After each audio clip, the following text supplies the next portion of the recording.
Hello pilots! As some of you have probably already noticed, no, I don't know the release date, update 0.31 will be released soon. How soon? A little soon, I think. Maybe a week or two. Nox is over, the EBIS already looks very good in the stream, which is why I think it's time to start the hype train. In this video I'd like to take a look at what we've already learned about the upcoming update. And by we, I mean the community of Nuclear Option. I rely on the information I have collected myself, but also on great listings that can be found on Reddit. Cool posts, Capitao Desemprego. So what can we expect? After all, we have been waiting for new content for some time. Let's start with the obvious. We get a new airframe, the coaxial UH-90 EBIS transport helicopter with propellers at the rear. About the same size as the Chicane, the EBIS cannot carry such heavy loads as a Tarantula. But for two unmanned drone vehicles, the interior space is sufficient. These can be SAM units, but also with a 40mm grenade launcher. The grenades can also be used to shoot over obstacles so that targets to which there is no direct line of sight can also be fired, as far as the targets have been uncovered beforehand. If the EBIS pilot only wants to take one vehicle with him, there is still room for an AGM-48's revolver missile launcher. With a capacity of 12 missiles, the EBIS seems to offer decent firepower from medium range. Outside it can carry ECM jammers, IRM-S1s or gun pods. There is also speculation about an air-to-ground missile, which is supposed to be similar to the ground-to-ground missiles of the vehicles. But I haven't found anything concrete about that yet. 40mm grenade launchers are attached to the doors, which the EBIS can defend itself somewhat during approaches. So far, there has been nothing to see that comes close to a small ammunition container or naval ammunition container. Nor is there any indication that the EBIS will make it possible to repair airports, but I would like to see it anyway. The frequently asked request that cargo can be dropped from a Tarantula with a parachute has been heard, and this feature has been implemented in the game. This was seen several times in dev streams. Both the Tarantula and the EBIS will be able to drop cargo from a great height, which will then glide to the ground on drop berries. It remains questionable how clever this is if the sailing cargo can simply be shot down on the way. If SAM units shoot enemies while flying, it will definitely be entertaining. But the transport helicopters will not only be able to sail something to the ground, but will also be able to lift and transport vehicles and perhaps other things with a cargo hook. I imagine that would be very fun. Can you then move Stratolance launchers? There was also talk that new flight models will be added to the game. I just hope that this doesn't backfire and that the airframes can be controlled as well and maybe even better than before. For me, the flight models are one of the reasons why I celebrate the game so much. But there will also be a lot going on the ground. For example, pictures of a CRAM trailer and laser trailer were viewed, which are probably suitable for stationary air defense. So it could become more difficult in the future to convey a brilliant idea to the opponent.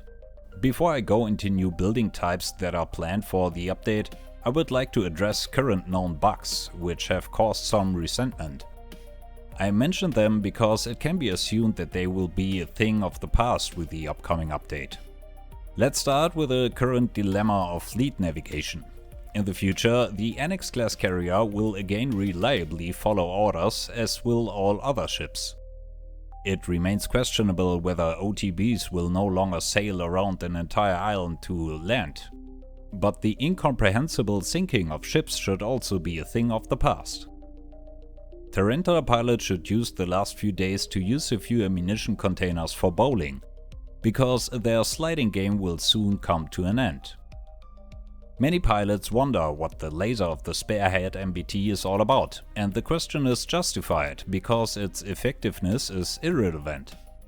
In this respect, something should change with the upcoming update. And last but not least on my list, the bug that prevents the Chicane from reloading the onboard cannon. In the future this should not only happen visually, but effectively. Now let's get to the... Oh, wait a second. I'm just getting something in there.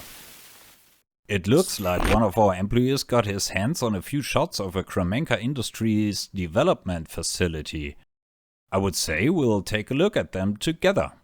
Okay, it looks like a secluded facility on Heartland. The source says that these are night shots taken using new night vision technology.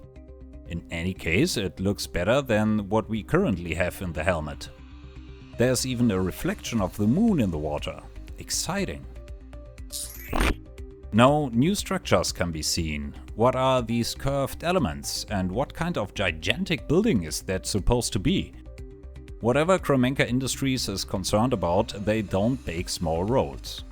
Oh my god, here we see brand new developments. New stands for vehicles that provide cover from attackers, camouflage nets to disguise vehicle positions, sand barriers and a new type of bunker.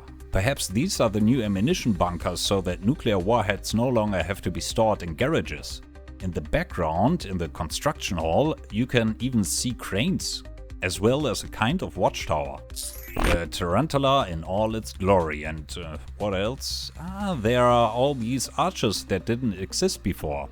At one point they seem to belong to the outer facade of the facility, and then there are these small arches in the center of the picture. And if I'm not mistaken, a circular opening can be seen up in the hall, if a cricket doesn't fit through. Here again a view of the new defensive positions, very elegantly fitted into the scenery. Finally! A picture of the Ibis. Here it seems to be equipped with gun pods. Perhaps different armament variants are currently being tested. These walls also seems to be new. They certainly help with the structuring and optimization of work processes. The one on the loading area of the HLT flatbed must be one of these unmanned vehicles that the Ibis can transport. I wonder which variant this is.